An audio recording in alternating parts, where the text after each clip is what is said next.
네, 육사 지방선거가 다가오면서 현역 의원들의 지방선거 출마 움직임이 두드러지고 있습니다. 이런 가운데 선거 필승 전략으로 중진 차출론이 부상하면서 이 대상이 된 중진 의원들의 고민도 깊어지고 있습니다. 네, 이미 출마를 선언한 일부 의원들 사이에서는 불만의 목소리도 나오고 있다고 하는데요. 현역 의원들의 지방선거 출마 어떻게 봐야 할지 충남대 김종리 교수와 함께 자세한 이야기 나눠보겠습니다. 안녕하세요. 안녕하십니까. 먼저 이 중진 차출론 얘기하기 전에요. 예. 방금 뉴스에서 나왔지만 이 대선 특검 문제 하나 짚고 가겠습니다. 민주당 내에서도 이 특검 문제 놓고 이런저런 얘기가 나오는 것 같은데 어떻게 보십니까? 저는 그 법을 아주 전공한 사람도 못 되고 뭐 일반적으로 느끼는 그냥 상식 수준밖에 모릅니다만은 이 특검 이번 이제 사법부에서 무죄 판결 김용판 전 서울청장 그걸 보고서 이 여야 간에 아니면 민주당 내부에서 나오는 소리를 보면은 그냥 문외한이 보기에는 한강에서 종로에서 뺨 맞고 한강에서 눈물 기는 것 같은 느낌을 갖게 되네요. 네. 그러니까 이 검찰이 수사를 해서 그 윤석열 그 지청장까지 그렇게 그때 파문이 크게 일어서 어쨌거나 원세훈 시장, 원세훈 국정원장이든지 아니면 뭐 김용판 씨든지 사건 갖고 이렇게 기소까지 했지 않습니까? 네. 네. 그다음에 여기서 죄가 없다고 한 거는 검찰이 아니고 무혐의 처분한 게 아니라 재판부가 아니라고 그런 거 아닙니까? 네. 그러면 특별검찰을 도입하려고 한 게 아니라 논리적으로 따지면은 특별재판제를 도입해야 되는 거 아니에요? 그렇죠. 재판이 잘못됐다고 생각해야 되는 거 아닙니까? 네. 아니면은 법관 탄핵을 하든지. 그러니까 민주당 내에서 김한길 지도부에 대해서 일부 강경파들이 전국을 왜 이렇게까지 끌고 왔냐는 정치적 책임을 내부적으로 얘기하는 건 충분히 있을 수 있지만 그 소리가 재판부에 대해서 이제 뭐 정치 일정, 국회 일정을 뭐 보이콧한다든지 무슨 정권 퇴진론을 얘기한다든가 황교안 법무장관이나 이런 분들에 대한 해임안을 내는 것은 공격 목표나 비판해야 될 대상이 달리되어 있다 이거죠. 검찰이 잘못한 게 아니라 재판부가 잘못한 거 아니에요. 그리고 또 하나 이번 일로 가장 괴롭다면 또 망신을 당했다면 무리하게 했다면 검찰이 잘못한 거 아닙니까? 근데 왜 정치권에 저러는지를 모르겠어요. 김한길 지도부 보고서 왜 이렇게 정치 끌고 나왔느냐고 하는 걸 정치적 공방은 할 수 있지만 그 이상은 내가 보기엔 이상하고 또 하나 황교안 법무장관이나 검찰은 왜 저렇게 가만히 있는지를 모르겠어요. 우리가 수사를 잘못했다고 하면은 재판부로부터 공격을 받고 거기에 대해서 자성을 하든지 아니면 다음 재판에 이기려고 노력을 하면 되는 거지. 아니 왜 야당이 왜 우리를 해임안을 내느냐. 우리가 뭘 잘못했느냐. 무죄 판결을 내는 재판부에다가 할 얘기를 왜 우리한테 하느냐고 해야 되는 거 아닌가. 그래서 는 아무리 봐도 종로에서 뺨 맞은 것을 한강에서 눈을 기고 있는데 종로에 왜 갔느냐, 왜 뺨 때렸느냐, 그건 자기네들끼리 얘기해야 될 게 아닌가 싶어요. 본격적으로 저희 뭐 지방선거 이슈로 좀 돌아가면 그 새누리당 의원들 뭐 출마냐, 당직을 그대로 이제 고수하느냐 뭐 이런 부분들을 놓고 좀 고민하고 있다 이런 기사들을 많이 봤거든요. 그런 부분들에서 요즘 현역 의원들의 지방선거 출마 러시가 좀 이어지고 있는데 어떻게 봐야 될까요? 그래서 이번 지방선거에서 아주 두드러지게 어떤 특징적인 현상이 있다면은 그 현상 중에서 가장 주목되는 것은 이 현역 의원들이 뭐 출마를 하느니 중진을 차출하느냐인데 이 범위가 무슨 뭐 한두 명이 아니라 줄잡아 한 30명 가까이 됩니다.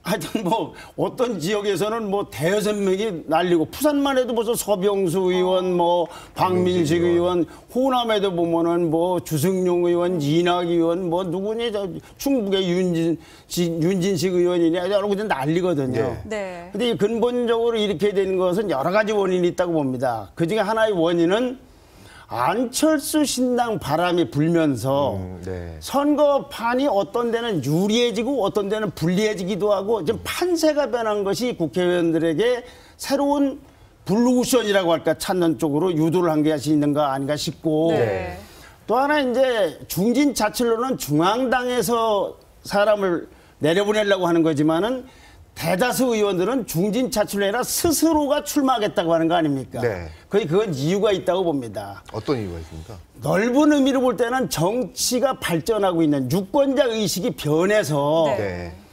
이제 왜 군대 생활하다 보면 군대 갈수록 괴롭다는 말이 있지 않습니까? 네. 국회의원이 옛날보다 메리트가 별로 없을 거예요. 네. 이거 출판 기념회도 마음대로 못하게 하지, 언제나 투명한 감시대상이 되지, 국민들로부터 지탄만 받지 하니까 옛날보다는 좀 하기가 좀 복잡한 일이 많고, 네. 그 다음에 유권자들이 의식이 변해서 다음에 당선될까? 적어도 국회의원을 한 번 말고 두 번까지 출마해 본 사람은 이 표의 증감 추세로 봤을 때 다음번에 내가 나가면 이게 참 곤란하구나라는 걸 느끼는 의원들이 많아요. 특정 지역을 빼놓고는. 말하자면 어느 당이 절대적으로 유리한 거 말고는. 그러니까 재선 의원들부터는 이른바 진로 고민을 하지 않을 수가 없다. 네. 그럴 바에는 광역자치단체장 한번 잘 당에 힘입어서 특히 삼각구도가 된다든가 하면은 공천만 잘 받으면 되고, 그러면 이제 아주 다선 의원은 이렇게 해서 정치적 일정을 마감할 수도 있고, 네. 좀 젊은 분들은 거기서 경력을 쌓아서 잘하면 재선 3선까지 하거나 아니면 다시 중앙적계로 복귀할 수 있는 그런 욕구들이 쭉 겹쳐서 이렇게 너도 나도 자오자는 한 30여 명 정도가 난리를 치는 거 아닌가. 실제로 출마한 사람은 그렇게 되지 않겠죠. 출마할 때만 그렇겠죠. 그만두면 되니까. 예. 그러나 이렇게 되면은 이 재보선 선거는 거의 미니 총선처럼 커질 거예요. 네. 한편 중앙당에서는 그렇죠. 당 입장에서도 뭔가 이유가 있을 것 같아요. 나오겠다는 사람은 많은데, 아니 여론조사를 해보면 이길 수 있는 후보가 아닌 사람이 있지 않습니까? 네. 그러면 중앙당에서야 당연히 당선 가능성을 중시해야지 당선 안 되는 사람을 할 수는 없는 거 아닙니까? 그러니까 좀 대단히 미안하지만 당신보다는 여론조사에서 이분이 나니까 이분을 좀 내보내면 어떻겠냐는데 거기서 이제 충돌도 생기고 또 본인들이 안 하려고 하기도 하죠. 네. 그런데 현역 의원들이 중앙당의 중진 차출론에 대해서 크게 반발하는 건 또 달리 볼 측면도 있어요. 중진 차출론을 제가 무조건 옹호한다는 건 아닙니다. 조금 이따 말씀드리겠습니다만은. 자, 인위적으로 나는 열심히 하고 있는데 중앙당에서 말하자면 뒤통수를 치지 거물을 내려보낸다는 거 아닙니까? 네. 왜 그러냐? 당선 가능성 때문에 그러지 않습니까? 그러면 새누리당 같은 경우에 이번에 지방 기초단체장 공천을 유지하려고 하잖아요. 네. 유지하는 이유가 후보가 난립이라든가 여러 가지 원인이 있지만 그 지역에 가서 물어보면 누가 뭐라고 해도 현역 의원이 자기 마음대로 단체장 공천을 내서 쥐락펴락하면서 총선에서 유리한 입장을 유지하려고 하는 속셈들이 다 있는 겁니다. 네. 지금 중앙당 차출에 대해서 반발하고 있는 현역 의원들 지역구에서도 가보면 나는 어느 의원과 가깝기 때문에 어느 의원이 지원해주기 때문에 내가 당선될 거다, 공천 받을 거다라는 소리 하는 사람들이 파다해요. 일부 안 그렇기도 하겠지만. 네. 그러면 그분들은 어떻게 꼽습니까? 당선 가능성을 가지고 자기 기초단체장 나오겠다는 사람 보고 당신은 안 돼, 이 사람이 되는 건 왜 그러냐면 당선되기 때문에 그런 걸 할 거 아닙니까? 네. 같은 논리로 따지면 중앙당도 그럴 거 아니에요. 그러니까 내 눈에 티는 잘 안 보이고 대들보는 남의 눈에 티는 보이는 거나 똑같다고 볼 수가 있죠. 그러나 정치는 또 그렇게 가면 하는 수밖에 없는 거죠. 다만 네. 여기서 우리가 고민할 게 하나가 있어요. 네. 임기제 문제입니다. 임기제요. 이번에 현역 의원이 중진 자출론이든 현역 의원들이 자가 발전을 하든 간에 총선을 치른 지 2년이 안 됐지 않습니까? 네. 지방선거 날이라야 겨우 총선 지난 지 한두 달 지났을 텐데, 그러면 그때 아예 유권자들을 보고 여러분들이 지지하면은 나는 중간에 임기 사퇴를 한 다음에 나 광역자치단장 도전하겠다고 하지 않고 이 지역을 위해서 내가 뭘 발전시키고 뭘 발전시키는데 반만 하고서 그만두겠다고는 어떻게 됩니까? 자, 이 논리가 확장이 되면 기초단체장이나 광역자치단체장 중에서는 국회의원 선거 때나 재보궐 선거 때 또 버리고 나오는 사람이 있을 것이고, 그러다 보면은 서울시장이나 경기지사 된 분은 또 임기를 중단하고 대통령 후보에 도전할 거 아닙니까? 예. 네. 그런데 우리나라 정치권에서는 검찰총장 2년 임기를 최동욱 씨가 그만둘 때도 왜 임기가 어떠냐 늘 임기제 갖고 얘기하지 않습니까? 네. 근데 임기제를 흔드는 분들이 이분인데 이분들이 스스로 공천을 받더나 한 30여 명이 이러고 있다는 얘기는 네. 가장 앞장서서 임기제를 허물어뜨리는 거 아닙니까? 네. 근데 무슨 일이 벌어질지 모르는 거죠. 뭐 네. 기초단체당 중에서 다음번에 국회의원 2년 후에 있을 때는 또 도전하고 그러면은 광역장 하다가 또 대통령 도전하고 그럼 임기제라는 건 없는 거죠. 그래 차라리 이번부터 헌법을 이게 임기가 불일치돼서 벌어지는 일이니까 그렇죠. 당선되는 사람은 나는 임기를 꼭 지켜야 된다는 걸 입법 조치하든지 천재지변이 없는 한 하든지, 예. 아니면 대국민 선언을 해서 약속을 해야죠. 경기도지사나 서울시장 자리가 특히 그런 의미가 있을 겁니다. 시민들은 4년 동안 우리 살림 잘해달라고 한 것이지 대권 후보 도전하라고 한 게 아니지 않습니까? 네. 네. 고민을 좀 해봐야 돼요. 네. 중진차출론에 대해서 얘기를 해봤는데요. 지금 가장 이 지방선거에서 핫한 곳 중에 하나 이제 서울하고 경기도인데 경기도에서 지금 새누리당 그렇죠, 중진 그렇죠. 후보 네, 한 분, 네, 네. 중진 의원 한 분을 두고 지금 말이 많아요. 네. 어떻게 네. 보셨나요? 경기도는 우선요. 우리나라에서 유권자가 가장 많은 광역자치단체장입니다. 그 단체입니다. 약 인구가 한 1,000만 명 정도가 되는 곳이에요. 네. 유권자가 23%. 서울보다 100만 명 정도가 많습니다. 네. 박근혜 대통령 선거할 당시의 기준입니다. 근데 네. 오늘 아침 조선일보 보면 서울시 인구가 줄고 있기 때문에 있죠. 서울시보다도 더 차이가 벌어질 겁니다. 서울이 한 20.7%, 경기도가 23%니까 최고 큰 단체예요. 네. 그런데 여기가 왜 이렇게 서울시와 함께 또 주목을 받게 되냐면은 오늘 아침 중앙일보를 보면 경기지사 주자들 돌출 변수에 깜짝 하면서 우선 새누리당 남경필 차출설, 이게 중진 차출설이죠. 예. 그다음에 민주당에서는 안철수와 빅딜설이 있다 이거죠. 근데 이제 이렇게 해서 우선 이런 부분들이 큰 원인이 되지만 근본적으로는 아까 그렇게 큰데 네. 전국에서 어느 당도 후보가 하나도 확정되지 않은 거의 유일한 곳이 경기도이기 때문에 그래요. 아, 네. 네, 경기도는 누가 누구하고 어떻게 될는지가 지금 애매하게 돼 있다 이거죠. 그렇죠. 네, 아무 거론되는 사람만 보면은 네. 새누리당은 이렇게 남경필, 정병국, 원유철, 유정복 이런 분들이 그냥 거론되고 있는 거고. 출마 의사는 안 네, 밝힌 거. 그러니까 출마 의사가 있기 때문에 거론되는 거죠. 남경필 의원은 조금 이따 설명드리겠습니다만 네. 민주당은 김진표 의원하고 원혜영 의원이 이렇게 나오지만 아직도 어떻게 누구로 될지를 몰라요. 안철수 신당은 김상곤 교육감을 좀 생각을 하고 있는 것 같은데 이분은 교육감으로 출마할지 지사로 출마할지 조차를 3월 달쯤에 결정하다는 게 안개 속에 있다 이거죠. 그럼 뭐 예를 들면은 대구시장도 이번에 그만두기 때문에 거기도 무주공산이고 전남지사도 무주공산이지만 거기는 특정 정당이 유리하다고 보기 때문에 네. 거기서 후보가 정해지지 않은 것보다 여기는 어느 당이 유리할지를 모르는데 이런 상황이 벌어지고 있는 것이 또 경기도지사가 이제 주목되는 부분이고 그 중에서 이제 아까 말씀드린 남경필 의원이나 네. 김진표 의원이나 원혜영 의원은 특정 고등학교 선후배가 아니에요. 동문인 거. 아, 예, 그 동물이지. 선후배가 아닌데 동기라는 건 아니고. 네. 네. 그래서 또 그런 것도 또 묘한 또 관찰 포인트가 될 수도 있겠죠.